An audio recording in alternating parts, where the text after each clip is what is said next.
Welcome to Sightings. I'm Tim White. When you think of the word voodoo, what comes to mind? Zombies rising from the dead, magic potions, evil spells cast by sticking pins into voodoo dolls.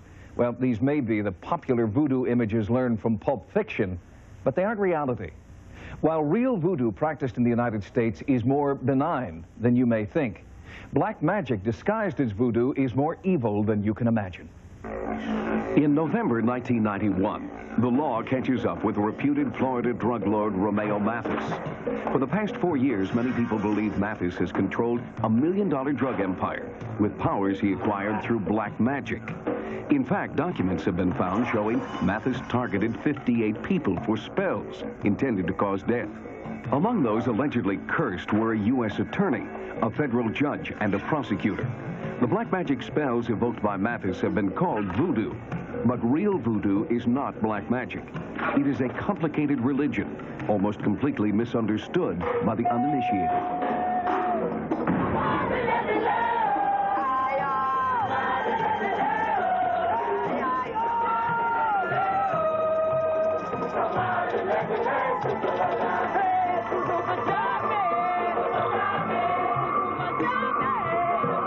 Voodoo to Americans means black magic and zombies and pins and dolls. Voodoo to a scholar is the study or the observance of holy things. So the word voodoo actually means holy or sacred. Hollywood is largely responsible for the misconceptions about voodoo, and tabloid journalists have taken one of the world's oldest religions and reduced it to a series of sensational headlines. True voodoo evolved from various African religions coming together during slave trading in the 19th century on the island of Haiti. After gaining independence from the French, Haitians brought their practice of voodoo out of the mountains and into the open. The Haitians are 90% Catholic, 10% Protestant, and 100% voodoo. I don't think that Haiti would have been the first black republic. I don't think the Haitians would have achieved their independence without the religion of voodoo. Voodoo gave them solidarity which no other institution could have given them. Today, voodoo thrives outside of Haiti, kept alive in peristyles or temples around the world. In Philadelphia, the peristyle Haitian sanctuary is just one of more than 1,000 voodoo sanctuaries in the United States.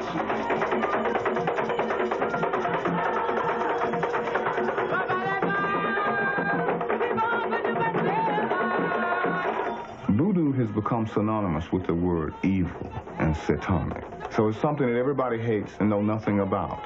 It's amazing the tremendous amount of ignorance people have about something and yet have such a definite, firm opinion about it. It is a perfect example of how, in this country, people have lost the capacity for analysis, reflection, and clear thinking. Voodoo's sacred secrets are guarded by priests and priestesses like Angela Novanyan. Angela believes she was called to voodooism by a mysterious power. I had a dream about this place, and I didn't know what it was.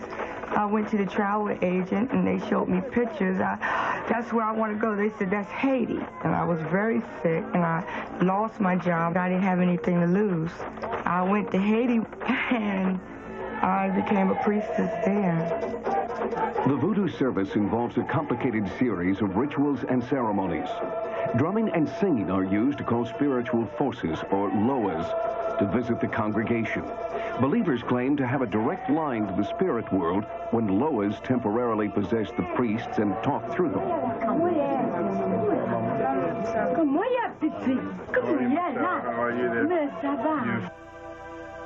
Loa possession can be sudden and, for some believers, very traumatic. The writhing body movements and altered state of consciousness are particularly disturbing the first time a practitioner is possessed. When I came out of that possession, my mother had me pinned up against the refrigerator with my arms stretched out, and she was crying, Jesus, Jesus, Jesus, Jesus, Jesus, the blood of Jesus. And then my mother said, you possessed the devil. Since possession is frequently associated with evil, it has been difficult for voodoo practitioners to convince outsiders that Loa possession is benign and, in fact, positive. The constant metaphor used in a Vodun ceremony is that the Loa are like horsemen and the worshippers are like horses. And during a voodoo ceremony, the Loa will come down and ride the backs of the worshippers the way a horseman rides a horse. It is believed that a Loa completely obliterates the personality of the priest or priestess being possessed. And sometimes that kind of total possession will affect a member of the congregation with frightening results. Anybody can become possessed, which is a danger.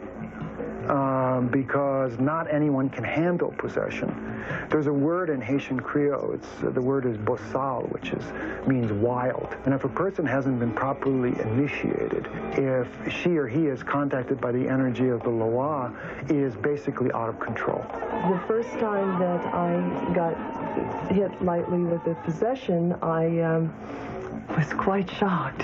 And I said, boy, this is a lot realer than I thought. It's so close. It's a very humbling experience. You realize that it's beyond us. Anybody who's ever seen a voodoo ceremony and isn't prepared for the phenomena of spirit possession would be, I think, shocked, perhaps upset if that person was not used to seeing people worship with their body as well as with their minds. The rituals practiced at the Peristyle Haitian Sanctuary in Philadelphia are voodoo as a religion, offering guidance, a strong sense of community spirit, and a path to spiritual enlightenment. How then did the myths about voodoo's dark side become so ingrained in popular culture?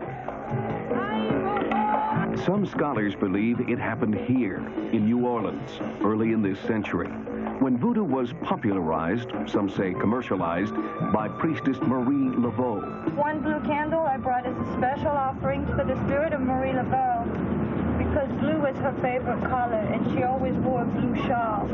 And that was the blue represented her great compassion and healing quality of the mother. All of the power structure of New Orleans came to consult with her, because as a voodoo priestess, of course, she was able to talk to the Loa. She was recognized as sort of the unofficial mayor of the city. The voodoo practiced by Marie Laveau and generations of disciples after her has been preserved in the New Orleans Voodoo Museum. But what is called voodoo here is really a mix of many traditions, including elements of black magic. New Orleans voodoo is probably the most eclectic, because people came here from all of the islands, so they brought their tradition with them. And I think this is what's wonderful about New Orleans voodoo, because it really allows you to be creative, to express yourself through spiritual means. In small shops called botanicas throughout the French Quarter, potions are available that believers claim can cast spells on people. There are love potions, money potions, even a potion thought to cause a state of waking death. Some voodoo practitioners claim zombies are human beings who have been given this hallucinogenic potion. But despite Hollywood's continuing fascination with the dark side of voodoo, practitioners of true voodoo deny the very existence of zombies. The fight to establish the legitimacy of voodoo as a positive faith has been made difficult by their practice of animal sacrifice. Believers insist that what may look evil to outsiders is an important part of their religion. For us, the animal sacrificing is asking the Loa to bless your offering so that you can have holy meat to eat. And it's only done at a ceremony, a real big ceremony, which is a time where priests and priestesses must feed the poor. While some believers continue to concentrate on the positive forces of voodoo, there will always be those who exploit voodoo for their own purposes. And as long as the spells and curses of people like Romeo Mathis are exploited in headlines and on television, the religion of voodoo will remain feared and misunderstood. Voodoo gave purpose to my life. I mean, you're talking about a young African-American male coming up on the streets from the poor community. It not only physically cleaned me up, but spiritually provided and nourished me. It gave me things to learn, new things, fresh things, new ideas, new directions, things that I never thought of before. In the voodoo religion, voodoo dolls are not as evil as we've come to believe. The pins traditionally stuck in the dolls were actually holding messages for the spirits. The idea that these pins were meant to hurt people is pure imagination, invented by writers trying to cash in on the fear of voodoo cults. Coming up, the psychic powers of healing and crime solving are alive and well in Russia. What's the secret? Meet the amazing Russian psychics next. With a Sightings investigative team working in Russia, we've been intrigued by the amount of respect and credibility given to the paranormal by government agencies there. In Moscow, the Scientific Research Center for Traditional Medicine is conducting serious research into psychic healing. For them, psychics who heal illness are put into the category of traditional medicine. Red Square continues to symbolize the heart and soul of what used to be the Soviet Union. The military parades and communist presence of the past are gone now, but a team of psychics is free to meet to perform an exorcism on the evil spirits that they believe haunt the Kremlin and Lenin's tomb. Lenin's ghost is evil. He is still here with many other high-level communists who were buried in the square. It's our duty as psychics to purge the Kremlin of these demons who have a stranglehold on the people. Exorcising ghosts in a nation's capital may seem like a bizarre practice to Americans, but Russia is a land where psychic power is accepted by not only the citizens, but by the scientific community as well. This psychic claims that the supernatural energy emanating from his hands is so strong that he can control the needle of a compass.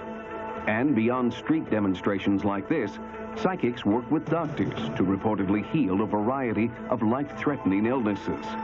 The Moscow Police Department regularly employs psychics in unsolved cases, including kidnapping, missing persons, and murder. The Central Clearinghouse for the Study of Clairvoyance and Psychic Healing is the Scientific Research Center of Traditional Medicine in Moscow. The center's director is Dr. Vladimir Galperin. Our center is a fantastic research and treatment clinic.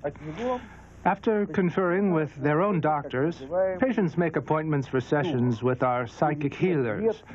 The healers meet with the patients and design a program that heals the person without drugs or machines.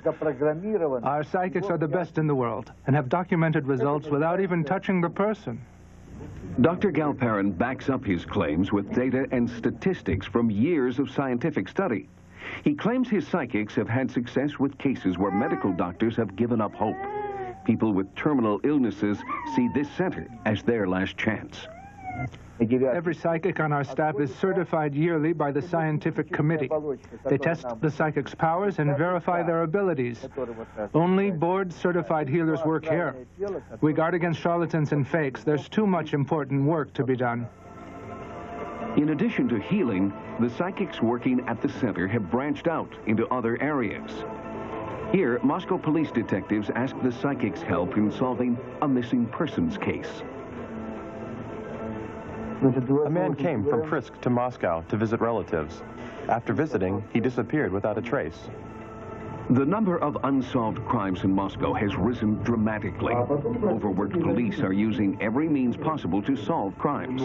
So, you want to use our psychics as a means of finding the whereabouts of these people? Absolutely. We find less than 10% of these people using traditional methods.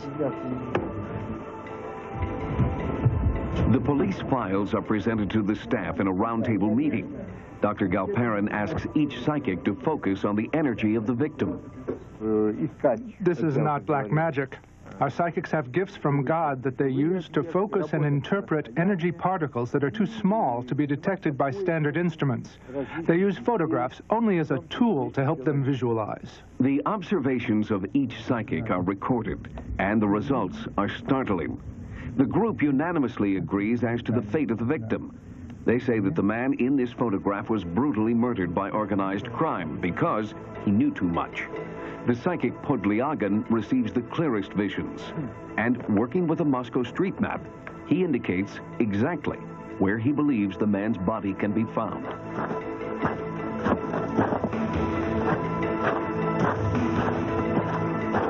Podliagan led police to this location, an old Russian Orthodox cemetery in East Moscow. Strangely, cemeteries are a common hiding place for murder victims in Russia. Organized crime often buries bodies under existing coffins. To pinpoint the exact location of the body in this case, Podliagan uses divining rods, thin stainless steel pointers he believes pick up psychic energy.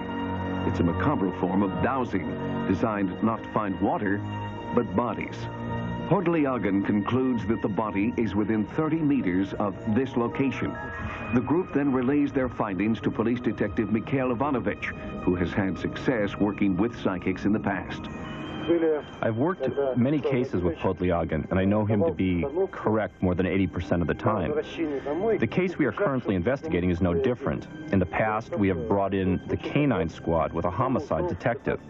The team follows the lead that Podliagan has given them. When the dog signals that something is buried, the men immediately dig. In the winter, this is a difficult process. The frozen ground can hold up an investigation. But in the past, when we've had such clear indications, it has only been a matter of time before the body was found. When a body is unearthed, it is very gruesome, as bodies that have been buried for a long time without preservatives decay very rapidly.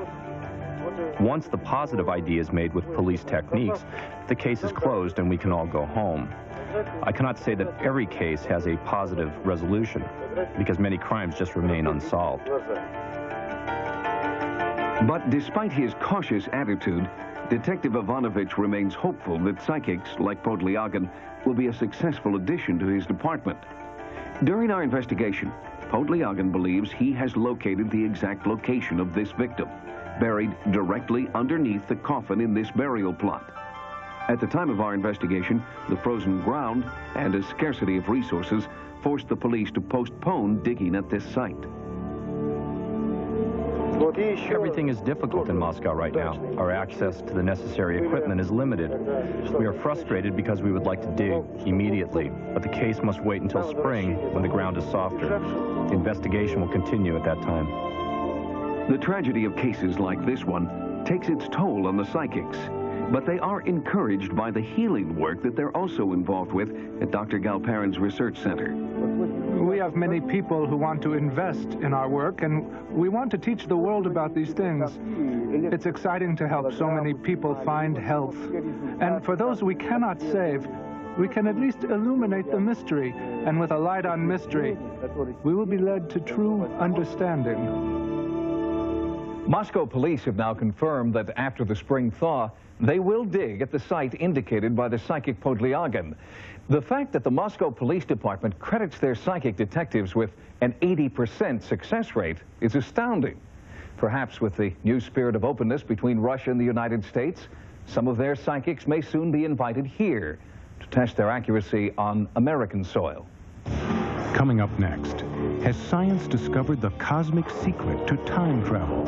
If you create the right kind of wormhole, you could also use it to travel through time. For astronomers, few phenomena are as intriguing as black holes. To us, they may seem like little more than dark, empty voids in space. But to the trained scientist, black holes represent a world of possibilities, including the potential for real-life time travel. Literally, black holes are star-gobbling objects. According to some estimates, there are about 100 million black holes in our galaxy. So there's a very, very, very slight chance that sometime over the next couple of 100 billion years, we might run into a black hole. The Hubble Space Telescope recently took what may be among the most historic photos in the history of science, and those are photos of what appears to be a black hole. This is the first really convincing evidence that black holes do exist. This photo shows what appears to be a kind of donut-shaped object surrounding a point of light. It's the area around the black hole where matter tends to clump together just before it sucks ultimately to its doom inside the black hole. Now that these new pictures have changed black holes from scientific theory to scientific fact, Space researchers are exploring the possibility that theories about time travel and interdimensional space travel could also one day be scientific fact. For years, when people looked at black holes, they thought of them as time machines. What people are talking about instead now are things called cosmic wormholes, which are special cousins of the black holes. Although it has yet to be proven, scientists are pursuing the idea that wormholes are really tears in the fabric of space. Could these holes be the intergalactic subway tunnels of the future? If you create the right kind of wormhole, you could also use it to travel through time. If time travel is possible, then why haven't we been invaded by hordes of tourists from the future? Just as black holes were once only theory, scientists hope to someday prove that time travel is also possible. And they're looking to the stars for that proof. The universe is an enormous place, and people have to remember that the numbers are definitely in favor of the possibility of the existence of life, perhaps even intelligent life on other worlds. I am very hopeful that wormholes do exist because they would create the option of being able to travel to the distant stars. If you've had a paranormal experience, our Sightings investigative team would like to know. At 1-900-740-SIGHT. Each call 75 cents a minute. Average call lasts 2 minutes, and you must be 18 years or older.